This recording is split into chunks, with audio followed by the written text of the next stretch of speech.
Kami po dito sa mansion mga guys. Sa mansion talaga. Kami po dito sa amin kapag ganito pong may bagyo talaga dahil hindi naman po matibay yung aming bubong at wala pa kaming perang pampaayos. Ayan guys, ganyan po talaga yung ginagawa namin. Tinatalian po yung bubong para hindi po masira. At ito na nga guys, yung isa sa pinakapangarap ko talaga yung makapagpatayo po ng bahay na bato para po maiwasan yung mga ganitong sitwasyon po kapag may bagyo. We have this ayuda from our barangay officials. So automatic agad hindi pa man tapos yung bagyo pero may ayuda na. Ayan, welcome back mga guys. Yes, your break it down yo. And for today's video, nandito po tayo ngayon, nakasakay po tayo ngayon sa ating tutor. At ay tutor talaga, sa scooter po. Ayan guys, sa habal-habal na pinag-drive ng aking pamangkin na si Justin. Ayan, shoutout sa aking pamangkin. And for today's video mga guys, may bagyo po dito ngayon sa Northern Samar. At tayo po pupunta ngayon sa bayan para po bumili ng mga pangangailangan natin. At ayan mga guys, nandito na po tayo ngayon sa barangay Baybaylaw, ang Northern Samar. At mga guys, ito po dito yung pinakasentro ng bayan, ang pamilihan po ng bayan. At ito pong area dito yung nasunog po ito nung mga nakaraang taon, pero ngayon po buti naman po at medyo unti-unti na pong naaayos. Ayan, pinagawa na po ng pwesto at magkakaroon na naman po yan ng mga tindahan for today's video.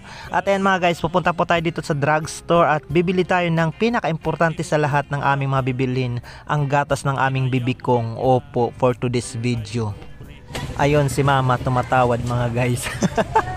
Alam nyo ba mga guys kung bakit yan humuhutok dyan?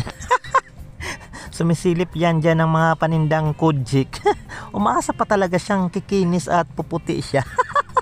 Charing lang guys, pero tumingin-tingin po siya dyan sa mga tinda dyan sa baba, baka naman mayroon siya dyang magustuhan.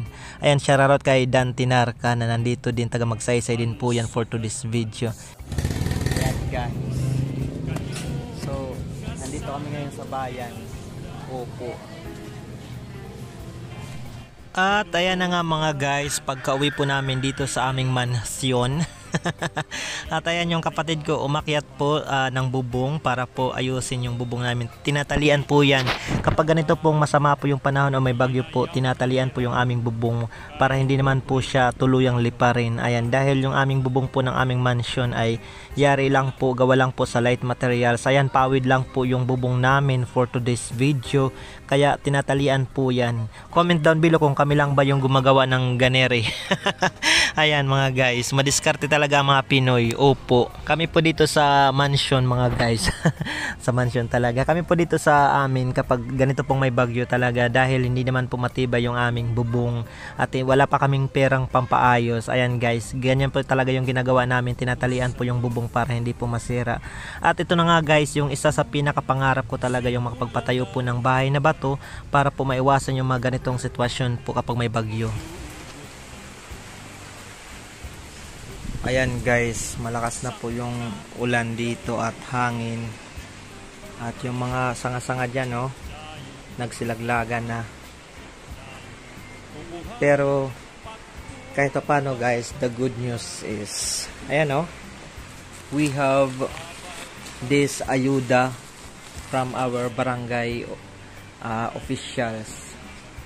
So automatic agad hindi pa man tapos yung bagyo pero may ayuda na. Tingnan nga natin kung ano yung mga laman loob nitong ayuda natin for today's video.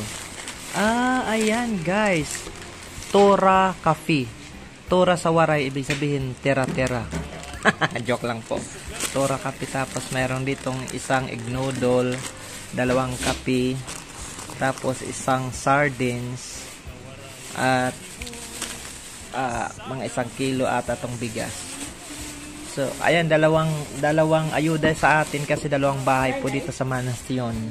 Ayan mga guys, kapag ganito pong may bagyo, ang ginagawa po ng mga tao dito sa manasyon, ayan palagi na lang pong nagsikainan for today's video. Ayan si Mama, si Ivy. Ivy, parang mag-aani ha. Mag-hi ka nga, Bibi. Mag-hi ka, Bibi. Hi. Flying kiss ka, Ivy. Ipakita ang pag-beautiful eyes, Bibi. Ayan guys, paggabi na po at medyo tumila po yung ulan, pero ayan oh, may mga naglaglaga na po mga sanga at natumba na po yung puno doon sa likod ng aming mansyon. Opo. At ayan na nga mga guys, for today's video oh, nag-improvise kami dito kasi wala na pong ilaw, kaya ang ginawa namin, dinagkutan namin yung aming scooter. Yun po yung ginamit namin pang ilaw sa aming pagkain dito sa mansyon dahil gabi na po ngayon at brown out na po yung buong Northern Samar for today's video. Ayan oh, yung scooter.